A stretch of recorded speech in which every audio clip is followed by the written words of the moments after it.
بسم اللہ الرحمن الرحیم۔ السلام علیکم ورحمۃ اللہ وبرکاتہ۔ عابد راجہ چینل کی طرف سے آج میں اپنے دوستوں کو رسول اللہ صلی اللہ علیہ وآلہ وسلم کا ایک فرمان سناؤں گا۔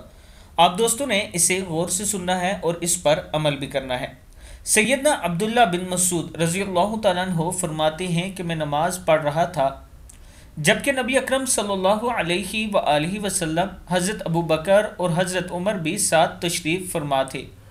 ابن مسعود بیان کرتے ہیں کہ جب میں بیٹھا تو میں نے سب سے پہلے اللہ کی حمد و ثنا بیان کی، پھر اس کے بعد نبی اکرم صلی اللہ علیہ وآلہ وسلم پر درود بھیجا، پھر اس کے بعد اپنے لیے بھی دعا کی تو نبی اکرم صلی اللہ علیہ وآلہ وسلم نے فرمایا، مانگو دیا جائے گا، مانگو دیا جائے گا۔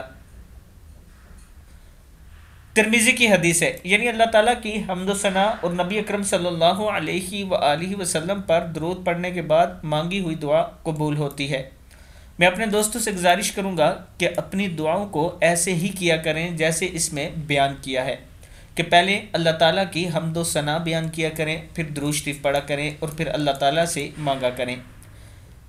آپ دوستوں نے اس پر عمل کرنا ہے اور اس ویڈیو کو آگے شیئر کرنا ہے، اور جو نئے آنے والے دوست ہیں وہ چینل کو ضرور سبسکرائب کریں۔ السلام علیکم ورحمۃ اللہ وبرکاتہ۔